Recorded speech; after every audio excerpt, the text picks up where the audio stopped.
So I'm sure the numbers also tell us a few interesting things about yesterday's game.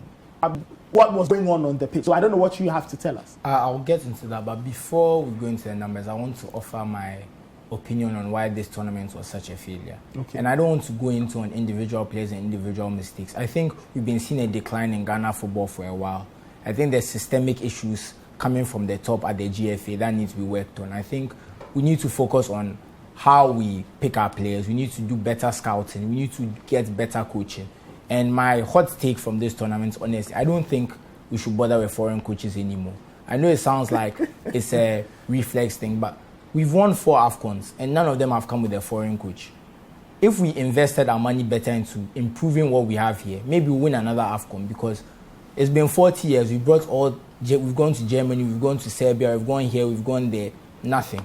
So honestly, I feel like we should just invest what we have, bring up what we can do, and improve the quality. And I think the GFA needs to be at the forefront of that. If we don't develop what we have here, we are never going to compete. Okay. We need to use our infrastructure better. We need to use our money well and stop overpaying people who don't have the passion. Why did Coach Milo leave the first time? He did a good job, but he wanted more money. Okay. And we couldn't afford him, and he left. We've come back to him now after he's been at home for 2 years. Probably lost a bit of touch with the game, and it showed in the coaching. I'm very disappointed with Coach Milo.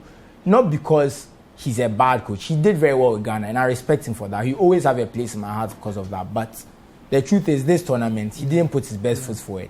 And maybe you felt tactically he could have tried something different, looking at the crop. Yeah, I think it was just we gave him a pass against Morocco because he said Morocco are better than us. Fair enough. I was with Daniel on that. Look, this is a tough game. It's okay to play defensive. Then the Gabon thing happened, and like I said, I was worried because there was no reason why we shouldn't have scored Gabon. We saw Gabon play well against Morocco, fair enough. But I don't think that when I watched the Gabon game, they're a team we should have struggled to be putting shots again. Look at how we played against Comoros, and I'll go into that right now. We made a difference, but we had to go a man and a goal down before we saw the Black Stars really wake up. And that's what's scary to me. That it's almost like until Coach Milo was basically had the noose around his neck, he wasn't ready to try and win a football game from what I saw from him. And that's why I'm very disappointed. I feel like we should focus more on what we have. People have passion for their job. And just by the way, there's a small mistake with the graphic. You should say Comoros instead of Gabon. Okay. That's my mistake.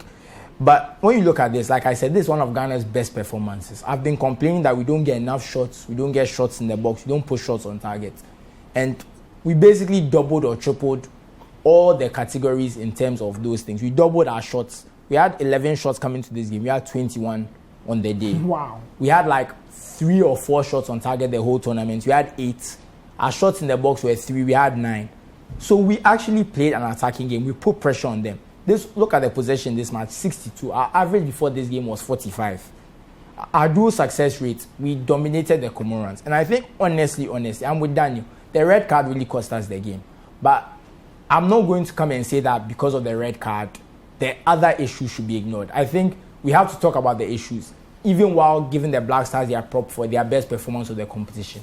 It wasn't meant to be, like Fentu said, when you are chasing a game with 10 men, it's very difficult. But I think based on the numbers, they did enough to win. And I think the third goal was just, they were tired.